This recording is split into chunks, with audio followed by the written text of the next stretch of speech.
안녕하세요. 오늘도 어김없이 월요일 아침이 밝았습니다. 글로벌 스탁소의 박상준입니다. 다들 출근길이실 텐데, 그래도 오늘은 좀 출근길이 가볍지 않으세요? 아무래도 이제 3월 1일 날 하루 쉬다 보니까 이틀 빡세게 근무하고 하루 쉬고 이틀 또 근무하면은 일주일이 금방 가니까 좀 가벼운 일주일의 시작인 것 같습니다. 근데 이제 증시를 생각하면 마음이 가볍지만은 않죠. 사실 지난주에 증시가 안 좋았다 보니까 그 좀 마음은 무겁습니다. 이번 주를 맞는 게 아무래도 실적도 많이 없고 하다 보니까 뭐를 좀 집중을 해야 될지 이런 거가 조금 힘들긴 한데 그래도 이번 주 3월 1일 날 테슬라의 인베스터 데이가 있죠. 그래서 인베스터 데이에서 뭔가를 해주냐에 따라서 기대감이 지금 좀 많이 고조되어 있는 상황이기도 해서 나스닥의 흐름에 좀 영향을 많이 주지 않을까 싶습니다. 그래서 오늘은 테슬라 이야기부터 좀 시작을 해보도록 하겠습니다. 테슬라가 이제 항상 인베스터 데이에는 관심을 좀 많이 받았는데요. 이번에는 아무래도 이야기하는 것들이 새로운 동력에 대해서 이야기할 것으로 많이 기대가 돼서 조금 더 사람들이 관심을 많이 갖고 있는 상황인데 과거에 인베스터 데이 때마다는 아니지만 이제 큰 그림에서 두 번의 마스터 플랜을 일론 머스크가 발표를 했었거든요. 그래서 과거에 발표했던 내용들 과연 달성은 했는지 어떤 내용이었었는지 요거에 대해서 한번 짚어봐서 이번에는 어떤 거를 좀 관점을 두고 봐야 되지? 이런 것들에 대해서 보도록 하겠습니다. 먼저 첫 번째 마스터 플랜 같은 경우에는 2006년도에 발표했거든요. 근데 주요 내용이 4개가 있었습니다. 전기차로 스포츠카를 만들겠다. 달성했고요. 2009년도에 로드스터 런칭을 했죠. 그래서 2,400대를 판매를 했습니다. 요게 엄연히 이야기하면 테슬라의 시작이에요. 그리고 두 번째, 스포츠카로 돈 벌어가지고 그 돈으로 저렴한 전기 자동차 만들겠다. 이렇게 이야기를 했습니다. 요것도 달성했어요. 2012년도에 모델 S 그리고 2015년도에 모델 X를 론칭을 했습니다. 그리고 세 번째, 돈 더 벌어가지고 더 저렴한 자동차 만들겠다. 요것도 달성했습니다. 2017년도에 모델 3를 론칭을 했죠. 그리고 네 번째, 무공해 발전 수단을 추가적으로 제공하겠다. 전기장사뿐만 아니라 요것도 어찌 보면 달성했죠. 2022년 기준으로 봤을 때 6기가와트시 에너지 저장 용량을 달성을 했거든요. 그리고 마스터 플랜 두 번째 같은 경우에는 2016년도에 발표를 했어요. 요것 또한 4개 정도 내용이 되는데 첫 번째로는 전력 생산 및 저장 통합으로 관리하고 운용을 하겠다. 요것도 달성을 했습니다. 배터리 저장과 통합된 그 태양광 지붕 패널을 개발했거든요. 요거는 사실 조금 되기는 했는데 관심 있으신 분들은 뭐 기억하실지 모르겠지만 솔라엑스라는 회사를 이제 테슬라가 솔라시티죠. 스페이스X랑 제가 헷갈렸는데 솔라시티를 테슬라가 이제 그 솔라시티의 경영이 어려워지면서 인수를 했습니다. 그래서 제가 그때 기억하는 게 제가 둘 다 주식을 갖고 있었는데 솔라시티가 완전 망가져 있었거든요. 그래서 테슬라가 인수하면서 테슬라 주가도 망가졌었어요. 그래서 주주로서 너무 짜증났었거든요. 뭐 결국엔 다 올라왔지만 그게 아직도 기억이 나는데 인수한 이후에 1, 2년 뒤였던가 제가 정확한 시기는 기억이 안 나는데 일론 머스크가 발표회를 하는데 딱 그 밖에서 야외에서 집을 3개를 놓고 그 가운데에 딱 서서 발표를 했거든요. 그래서 그 당시에 발표했던 태양광 지붕 패널이 그 일반 그냥 지붕의 기와랑 똑같이 생겼었어요. 그래서 굉장히 충격적이었던 그런 새로운 어떤 기술이었던 걸 좀 기억이 나고 그래서 거기에서 이제 에너지를 저장을 해서 전기차를 충전하는 것까지 이제 온 집안에 다 하나로 통합되는 그런 것들을 발표했던 이제 굉장히 인상 깊었던 발표회가 있었습니다. 그래서 그걸로 이제 달성을 했고요. 두 번째는 전기차로 주요 운용 수단을 커버하겠다. 이제 운송 수단이라고 했는데 이게 뭐냐면 그 사이버 트럭. 요거는 이제 내년에 본격적으로 판매될 예정이죠. 그리고 작년 말에 첫 세미 트럭을 인도를 했습니다. 그래서 이런 운송 수단을 커버하겠다는 거고요. 그리고 세 번째는 자율주행을 달성하겠다. 요거는 곧 달성을 할 것 같기도 해요. 2022년도 4분기 기준으로 봤을 때 북미 지역의 그 FSD 베타 고객이 총 40만 명 정도 되고요. 그리고 이제 누적 주행이 총 1.5억 킬로미터를 달성을 했어요. 그래서 굉장히 이제 고무적인 결과라고 할 수가 있고 그리고 4분기에 첫 FSD 관련된 매출이 한 3,500억 정도 달성을 했죠. 그래서 이제 앞으로 더 달성을 할 것으로 예상하고 있고요. 네 번째로 얘기했던 것은 차량 공유. 차량 공유를 통해서 이제 차량주가 돈을 벌 수 있게 해주겠다 이렇게 했는데 요거 같은 경우에는 아직까지 구체적인 계획이 안 나오고 있는 것 같아요. 그래서 요거는 사실은 뭐 친환경이랑 이런 거랑 관련은 있지만 좀 간접적이다 보니까 급하게 달성하지는 않을 것으로 예상하고 있습니다. 그러면 요번 이제 그 인베스터 데이에서 마스터 플랜 세 번째는 어떤 것들이 나올 것이냐 이런 거에 대해서 관심이 많으실 텐데요. 여러 가지 이제 그 예상을 해볼 수가 있을 것 같습니다. 완전히 지속 가능한 미래 에너지 요거 이제 대책으로 내놓을 수도 있을 것 같고요. 당연히 나올 것은 AI 보고 있고요. 그리고 요거는 사실 가능성은 좀 적다고 보는데 시장에서 많이 기대를 하고 있죠. 테슬라랑 스페이스X의 합병. 아, 이거 진짜 대박일 것 같습니다. 제가 지금 로켓랩이라고 우주 관련된 기업 하나 준비를 끝내서 방송 이제 3프로에서도 방송을 할 거고 저희 영상에도 올린 예정인데 지금 우주 관련돼서 공부를 하다 보니까 스페이스X가 차지하고 있는 그 어떤 시장 점유율이라든지 입지가 엄청나더라고요. 그래서 이게 만약에 이루어지고 하면 테슬라 주가에도 엄청난 상승 동력이 될 수 있을 것 같다라고 보고 있고요. 그리고 네 번째로 또 예상되는 것은 더 저렴한 차량 플랫폼 아니면 로봇 택시 이런 것들 이야기를 하고 있고요. 다섯 번째는 배터리 생산량 확대. 이건 좀 더 현실적이라고 볼 수 있겠죠. 그리고 여섯 번째는 시장에서 기대하고 있을 텐데 신규 모델. 사실 테슬라가 마지막 모델을 내놓고 상용화한 게 꽤 됐어요. 뭐 사이버 X라든지 뭐 이런 것들도 내년부터 상용화될 예정이다 보니까 요거에 대한 기대감도 좀 있을 것 같고요. 그리고 이제 자사주 매입에 대해서 이야기를 할 거다 이렇게 보는 시각도 좀 있는 것 같습니다. 근데 자사주 매입을 지금 성장을 한창 하고 있는 기업이 하는 게 맞는지 요거에 대해서는 뭐 사람마다 생각이 다를 것 같습니다. 그래서 이런 내용을 가지고 3월 1일 날 인베스터 데이를 지켜보면 재미있을 것 같습니다. 자, 그럼 테슬라 얘기는 여기까지 하고요. 지난주 증시부터 리뷰를 해보겠습니다. 다우 지수 같은 경우에는 일주일 동안 3% 하락을 했고요. 연초 대비 마이너스 1%로 하락 반전했어요. 사실 다우가 작년 말에 좀 올라왔었는데 올해 조금 힘들었었죠. 작년 말에 많이 올라왔다 보니까 가치주가 조금 각광을 받으면서 네, 지금 안타깝게도 지난주를 지점으로 해가지고 하락 반전을 했습니다. 그리고 S&P 500 같은 경우에는 한 주 동안 마이너스 2.7% 하락했고요. 아직까지 3.4% 상승 구간에 머물러 있고요. 나스닥 같은 경우에는 마이너스 3.6%로 한 주간 제일 많이 하락했고요.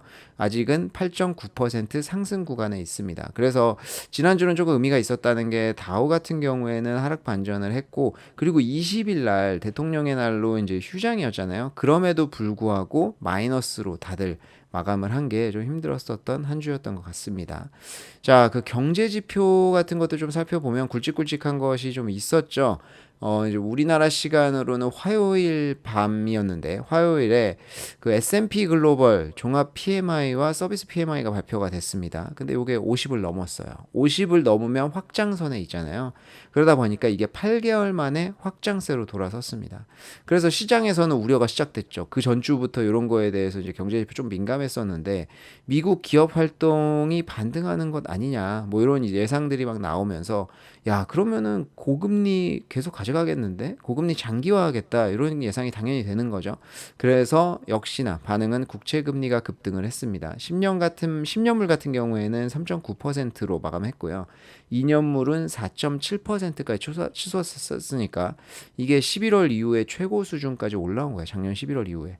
그래서 시장에 좀 충격을 줬다. 게다가 이제 홈디포라든지 월마트가 실적을 발표했는데요. 월마트 같은 경우에는 실적이 잘 나왔음에도 불구하고 둘 다 공통적으로 올해 수요가 좀 약화될 것이다 이렇게 전망을 내놨습니다. 그래서 더 기름을 부었다고 할 수 있겠죠. 그래서 주가 같은 경우에는 다들 2% 넘게 하락을 했어요. 뭐 우스갯소리로 2월 22일이었죠. 저희가 수요일 날. 그래서 마감 정리하면서 이거 2월 22일이어서 다 2%씩 하락했나 생각이 들 정도로 좀 충격이 컸던 하루였던 걸로 기억하고요. 그리고 또 FOMC 회의록도 공개가 됐죠. 회의록에서 나온 얘기들을 좀 보면은 뭐 더 많은 금리 인상이 필요하다라든지 뭐 인플레이션은 낮아지고는 있는데 이게 사실 기준금리 인상은 아직 더 해야 된다. 뭐 이런 이야기들도 있었고요. 그리고 연말 기준금리 목표가 지금 5.1%잖아요. 근데 요거를 더 올려야 한다고 주장까지 하는 게 있었어요. 하지만 요거 자체에 대해서는 크게 뭐 예상치를 벗어나는 내용들은 아니었었기 때문에 내용 자체만으로는 큰 충격이 없었다고 좀 볼 수 있고요. 그리고 그 전주 후반부터 해가지고 경제 지표 영향으로 이미 증시가 좀 하락을 하고 있어서 그랬는지 모르겠지만 증시가 뭐 폭락하거나 하지는 않았습니다. 아, 그리고 또 이제 그날 엔비디아 실적도 한몫을 했죠, 사실은. 엔비디아가 근데 엔비디아는 어차피 장 끝나고 발표했으니까 뭐 그날 장에 영향을 주진 않았겠다. 근데 엔비디아가 이제 실적 발표를 했는데 실적 발표 전일까지 보면은 연초 대비 주가가 42% 정도 올랐어요. 그래서 다들 많이 올랐는데 그런데 이게 실적이 지금 이 주가가 오른 거는 챗GPT 관련된 거였었잖아요. 그러니까 이게 사람들이 야, 이거 실적은 별로 안 좋을 걸로 예상을 하는데 챗GPT 관련돼 가지고 미리 이렇게 반등을 해놨으니까 이거 쉽지 않겠다. 만약에 실적이 안 나오면은 폭락을 할 수가 있겠다라는 생각을 했고요. 그리고 증시가 그 전주부터 경제지표나 이런 거 예민해 있었잖아요. 이게 엔비디아의 실적이 잘 안 나오면은 증시에도 큰 영향을 줄 수 있겠다라고 해가지고 사실 소위 말하는 긴장 많이 했죠. 예, 막 후덜덜 좀 했는데 다행히 시장 예상치를 소폭 상회했습니다. 근데 사실 소폭 상회했다 보니까 이게 평소 같았으면 주가 뭐 한 4, 5% 올랐을까요? 뭐 이런 수준인데 확실히 이 젠슨 황 같은 경우에 이 CEO 같은 경우에는 아는 것 같아요. 투자자의 그런 심리를 알고 마케팅을 좀 아는 것 같아요. 여기서 이야기한 것이 그냥 저희 뭐 게임 부분 어느 정도 올랐고요. 실적 이렇게 올랐습니다. 이게 아니라 머신러닝 관련돼 가지고 AI 제품이 많이 팔렸다. 요걸 딱 얘기했거든요. 와, 그러니까 난리 났죠. 그러니까 뭐 챗GPT 관련돼서 이미 올라와 있었는데 정확히 그 부분이 좋아진다고 하니까 이제 투자자들이 쌍수 들고 환영하는 거예요. 그래가지고 막 야, 역시 우리의 선택 맞았다. 엔비디아 역시 너야. 뭐 이러면서 이제 주가 엄청 갔죠. 그래서 그날 주가 장 마감 후에 한 8% 정도 오른 걸로 아는데 목요일이죠. 장 시작하고 정규장에서 14% 상승으로 마감을 했습니다. 그래서 연초 대비해서 60% 이상 넘게 올랐어요. 참 야속하죠. 사실 엔비디아가 과거에 엄청 뭐 이제 비트코인 이런 거에 엮이면서 엄청 주가 좋았다가 또 막 폭락하면서 엄청 폭락해가지고 한국 사람들 엄청 싫어하고 막 이랬던 주식이 됐었잖아요. 근데 지금 또 각광을 받고 있다. 근데 좀 엔비디아는 제가 좀 아직도 기억나는 게 그때가 2013년이었나 정확한 연도는 기억이 안 나는데 제가 그때 이제 그 한국에 있는 증권사에서 야간 근무를 하고 있었거든요. 야간 근무할 때 이제 블룸버그 같은 것들 꼭 틀어놓잖아요. 거기에서 엔비디아가 이제 자동차 자율주행 관련돼 가지고 이런 그래픽 카드로 그런 걸 활용한다. 이런 게 나오면서 주가 엄청 올랐었거든요. 근데 그 전까지는 게임 그래픽 카드 만드는 데였으니까 사실 이게 뭐 크게 관련이 있겠어? 제가 이제 컴퓨터 잘 모르다 보니까 그런 것도 있었는데 그렇게 생각을 하다 보니까 별 관심 못 가졌어요. 그리고 야, 이거 사기 아니야? 뭐 이런 생각했거든요. 근데 그때 샀더라면 하지만 뭐 껄무새지만 아무튼 그런 생각이 항상 엔비디아만 보면 저는 그런 생각을 합니다. 그리고 또 이제 아시아장에서는 알리바바가 실적 발표가 있었어요. 예, 알리바바 실적 발표 있었는데 실적이 예상치를 상회해서 잘 나왔거든요. 근데 실적이 잘 나왔음에도 불구하고 주가는 하락으로 마감을 했습니다. 사실 뭐 잘 나왔다고 해도 뭐 엄청나게 잘 나온 건 아니고 좀 예상치보다 잘 나온 거니까 이렇게 이런 반응이 있을 수도 있는데 이게 미국에서도 이제 장 중에 주가가 꽤 올랐다가요 하락으로 마감을 했고 홍콩 같은 경우에 4% 하락으로 마감을 했어요.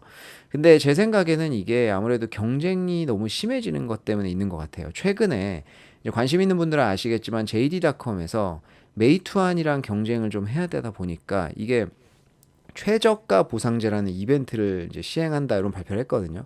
이게 100억 위안을 보조금을 지급을 한대요. 이게 2조 원 정도가 돼요. 엄청난 보조금 지급하겠다는 거잖아요. 그러다 보니까 JD.com 주가가 많이 빠졌습니다. 근데 이게 지금 JD.com 하나에만 영향을 주는 게 아니라 지금 시장 전반적인 상황을 알려준다는 거죠. 그래서 이제 알리바바 같은 경우에도 야, JD.com도 저렇게 경쟁을 하고 지금 메이투안도 가격 낮추고 지금 이게 마진이 엄청 떨어지겠다라는 생각 들다 보니까 그리고 JD.com이 이번에 이제 이 최저가 보상제 하면서 보조금 지급을 하는 게 그리고 가격을 낮추는 게 이게 플랫폼이잖아요. 그래서 벤더들뿐만이 아니라 자체적으로 판매하는 상품까지도 이제 포함을 하고 있어요. 그래서 이게 지금 야 엄청나게 이거 마음 먹었네. 한번 지금 다 죽여보겠다 이거구나 이런 생각이 좀 드는 거죠. 근데 알리바바 경영진은 사실 뭐 우리는 안 뛰어들 건데 뭐 이렇게 이야기하고 있기는 하지만 경쟁이 심화되는데 과연 뭐 우리는 뭐 군자처럼 그냥 떨어져 있을 수 있을까? 요거에 대해서 한번 지켜봐야 되겠죠. 당연히 투자자 입장에서는 걱정을 하게 될 수밖에 없고 알리바바 같은 경우에는 사실 마윈 관련된 이야기도 있고 뭐 그거야 이제 뭐 최근에 이슈는 아니지만 그러다 보니까 주가가 많이 떨어졌잖아요. 그래서 올해 초에 주가가 한이 실적 발표 전까지 한 제가 기억하기로 한 20% 넘게 상승했었거든요. 그러다 보니까 이제 그거에 대한 우려들이 좀 있었다라고 볼 수가 있을 것 같습니다. 뭐 요거는 한번 지켜봐야 될 것 같아요. 지금 이제 미국의 실적은 대부분 좀 끝났고요. 이제 지금 ADR, 그러니까 이제 중국 기업들의 실적이 좀 나오기 시작하고 있거든요. 뭐 나쁘지 않음에도 불구하고 이런 이제 외부적인 이슈로 지금 조금 힘들다 이렇게 좀 보시면 좋을 것 같습니다. 그리고 넷플릭스가 목요일이죠. 목요일날 주가가 좀 많이 떨어졌어요. 근데 3월 10일 날 지금 더글로리 시즌 2를 기다리고 있는데 시간 너무 안 가요. 요새 예고편 계속 보고 있거든요. 뭐 어떻게 끝날지 대충 예상은 하지만 그래도 너무 기다려진다. 그래도 다행인 건 저희가 지금 카지노 시즌 2가 개봉하지 않았습니까? 그래가지고 지금 다음 주 금요일 날 더글로리 나오는데 카지노 2편 정도 더 남아 있으니까 볼 거는 좀 있어요. 그리고 1타 스캔들도 아직 끝나지 않았으니까 그래도 좀 다행입니다. 근데 넷플릭스 주가 왜 떨어졌냐? 이게 이제 그 30개 넘는 국가에서 많게는 50%까지 구독료를 인하한다고 발표를 했어요. 이게 예멘, 발음이 좀 꼬이는데, 예멘, 요르단, 케냐, 뭐 크로아티아, 슬로베니아, 나카라과, 말레이시아, 인도네시아 뭐 이런 나라들에서 지금 가격을 인하한다는 거고요. 뭐 인도네시아는 과거에 제가 OTT 기업들 다루면서 이야기했지만 지금 굉장히 인도나 인도네시아 쪽이 경쟁이 좀 심해요. 그러다 보니까 가격이 지금 떨어지고 있는 상황이긴 한데 반면에 가격 결정권이 있는 국가에서는 가격 인상합니다. 그러다 보니까 이제 한국 같은 경우에도 뭐 가격 인상에 포함이 됐었죠. 그래서 야 이거 뭐 차별 아니야 뭐 이렇게 나오고 좀 불만을 얘기하고는 있지만 그래도 볼 수밖에 없다. 지난달까지 이게 시장에서는 왜 지금 충격으로 그때 작용했었냐면 그 전달까지만 해도 경영진이 야, 우리는 뭐 가격 인상만 할 거지 뭐 인하 뭐 아직 생각 안 하는데 뭐 이렇게 이야기하고 있었거든요. 근데 이제 갑자기 인하한다고 하니까 이제 우려가 확산이 좀 그날 됐었던 거고요. 이게 공유도 이제 계정 공유 같은 경우에도 지금 단속하죠. 최근에는 뉴질랜드, 스페인, 캐나다, 포르투갈 이런 데서 시작했거든요. 한국은 3월쯤 예상하고 있는데 요거에 따른 효과에 대해서도 지금 시장에서는 굉장히 갑론을박이 좀 심한 상황이어서 지켜봐야 될 것 같고 지금 제가 기억하기로 그날 주가가 한 4% 정도 빠졌는데 그래서 주가가 지금 꽤 빠졌거든요. 많이 올랐다가 좀 한 10에서 15% 정도 조정 받았을 거예요. 그러다 보니까 이제 이게 매수 기회일까? 아니면은 조금 더 지켜봐야 될까? 지금 그런 어떤 변곡점에 와 있는 것 같다. 근데 JP모건 같은 경우에는 요 인하에 대해서 야, 이게 지금 다른 나라 진출하면서 다 미국 기준으로 가격을 갖고 들어갔으니까 어찌 보면은 현지화하는 자연스러운 과정이다. 뭐 이렇게 하면서 매수 기회라고 판단하기도 했었고요. 그리고 또 중요한 게 인도에서 작년 12월에 가격 인하를 했거든요. 가격 인하하면서 가입자가 30% 증가했고요. 매출이 25% 증가했어요. 성공적이었다는 평가 받는 거죠. 그래서 이 가격 인하가 과연 정말 넷플릭스에 안 좋은 건가? 그리고 우리 입장에서 야 이거 뭐 인도네시아는 할인해주면서 한국 안 해줘 그럼 나 안 봐. 뭐 이러지는 않을 거잖아요 사실은. 그래서 지금부터는 그런 어떤 흐름을 좀 지켜봐야 되는 그런 시기인 것 같아서 요건 좀 이야기해보고 싶었고요. 그리고 금요일 날이 경제 지표가 중요한 게 있었습니다. 굵직한 건이었는데 근원 개인 소비 지출 물가 지수 발표됐는데 요게 이제 0.6% 나왔거든요. 근데 전월치가 0.4%였고 예상치가 0.4%였어요. 그러니까 요것도 지금 좋게 나온 거예요. 지금 계속 1년의 어떤 경제 지표들이 다 좋게 나오면서 우려가 있었는데 금요일 날 거의 활용정정이었다. 제가 이렇게 좀 보고 있고요. 개인 소득 같은 경우에도 그러니까 개인 소득은 예상치보다는 안 나왔는데 이거 뭐 잘 나온 거라고 해야 되는 건지 전월보다는 어쨌든 올랐습니다. 그리고 개인 소비는 1.8% 나왔거든요. 이것도 예상치인 1.3%보다 올라서 소비도 조금 늘었구나. 이런 거 볼 수 있을 것 같고요. 그래서 금요일 날 3대 지수가 모두 1% 넘게 하락을 했습니다. 금요일 날 장에서 뭐 개별 종목 중에 조금 눈에 띄었던 것은 보잉이 있을 것 같은데, 보잉이 주가가 4% 넘게 하락했어요. 그날 먼저 다 안 좋았으니까 그렇지라고 할 수 있지만 자체적으로 좀 이슈가 있었습니다. 이게 동체 부품 문제로 인해 가지고 787 드림라이너 있잖아요. 요게 여객기 고객 인도가 일시적으로 중단됐어요. 요거는 이제 미 연방 항공국하고 함께 결정을 한 거여가지고 요 문제가 해결될 때까지는 고객 인도가 또 안 될 것으로 보고 있습니다. 지금 보잉이 이게 지금 비행기 같은 경우에는 안전 이슈라든지 신용도가 굉장히 중요한데, 에어버스 대비해가지고 이런 이슈들이 지금 코로나 이전부터 계속 비행기 추락하고 이런 문제들이 지금 나오고 있어가지고 이게 과연 장기적으로 좀 괜찮은 건가, 이런 거에 대한 어떤 우려들이 지금 있는 거예요. 지금 저희가 그래도 보잉을 좋게 봤던 이유가, 지금 에어버스랑 보잉 두 개 회사만 지금 유일하게 여객기를 같은 걸 만들고 있는데 과연 미국이 보잉을 져버리겠냐, 뭐 이렇게 생각을 하는 거잖아요. 그래서 이거 좀 뭔가 심각한 어떤 조치가 좀 필요한 것 같다라는 생각은 들고요. 뭐 요게 지금 뭐 비행기가 추락하고 이런 건 아니어가지고 뭐 사전에 강제하는 거니까 뭐 큰 이슈가 아니라고는 볼 수 있지만, 향후의 사업성이나 이런 거 봤을 때는 글쎄요, 좀 지켜봐야 될 것 같습니다. 이번 주에는 지난주에 이제 또 금주의 말 해가지고 제가 또 마지막에 좀 이런 말들을 사람들이 좀 했다, 이런 거에 대해서 이야기를 하는데, 지난주는 일본이 좀 이슈였던 것 같습니다. 일본의 이제 우에다 총리, 이제 그 뱅크 오브 재팬의 우에다 총재, 지명자죠. 아직은 총재의 지명자인데, 이분이 현재 초완화적인 금융 정책이 아직 적절하다, 이런 발언을 했어요. 이게 참 사실 되게 아이러니하고 지금 머리 아프기는 할 것 같습니다. 왜냐하면 작년 11월에 일본이 국채 수익률 곡선 통제, YCC라고 하죠, 일명. 요거의 상한을 0.25%에서 0.5%로 상향 조정했거든요.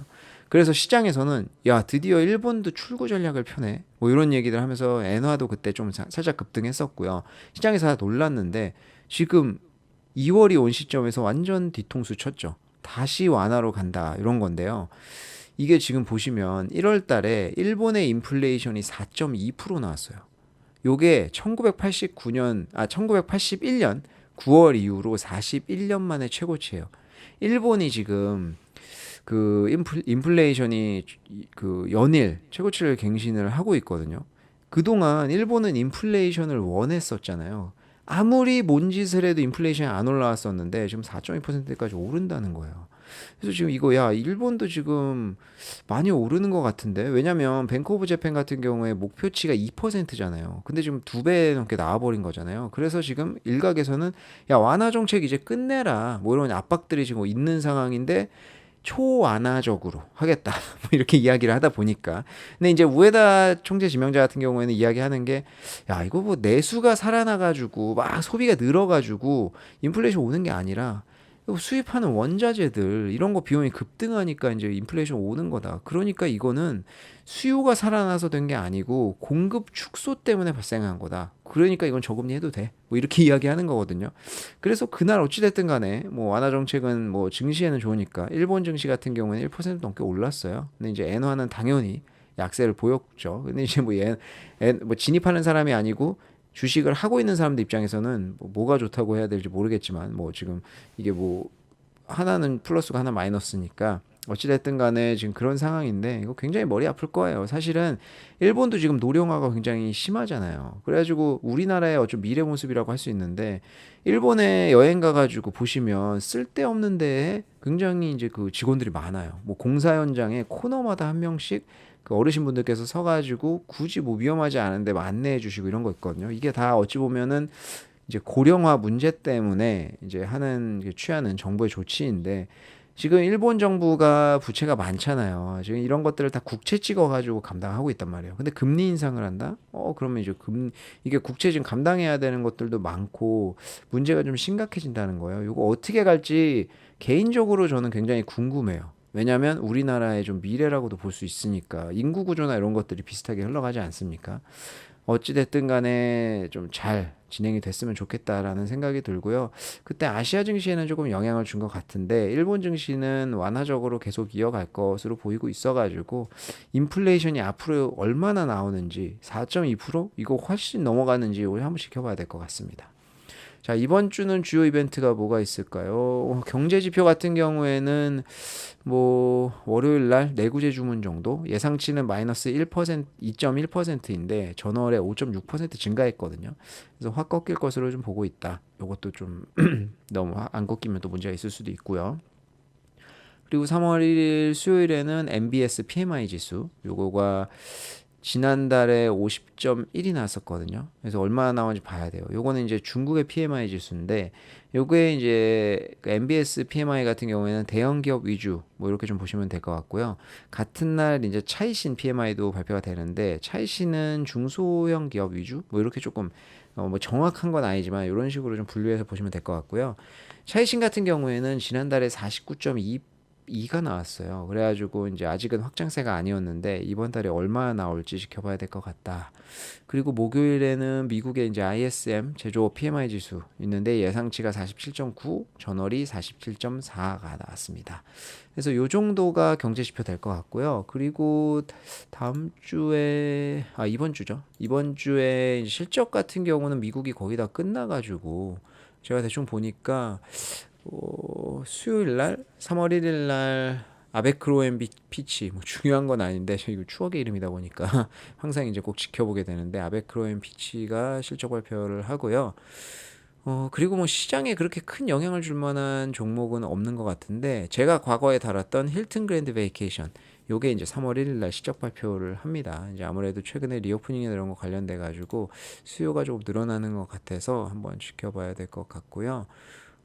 그리고 베스트바이가 목요일 날 실적 발표를 하네요. 베스트바이도 이제 소매 쪽에서 좀 중요하다 보니까 요것도 한번 봐야 될 것 같고, 목요일 날에는 뭐, 그닥 그 이후에는 없는 것 같고, 금요일 날 마지막으로 뭐 있을까요? 네, 별로 뭐 보이는 거는 없네요. 그래서 실적은 거의 다 이제 마무리가 돼가는 것 같습니다. 그래서 이번 주에는 경제 지표 같은 것도 좀 보고요. 3월 1일 날 테슬라의 인베스터 데이 좀 중요하게 봐야 될 것 같습니다. 자, 이번 주도 활기찬 한 주의 시작이 되시기를 바라고요. 저는 다음 주에 또 찾아뵙도록 하겠습니다. 감사합니다.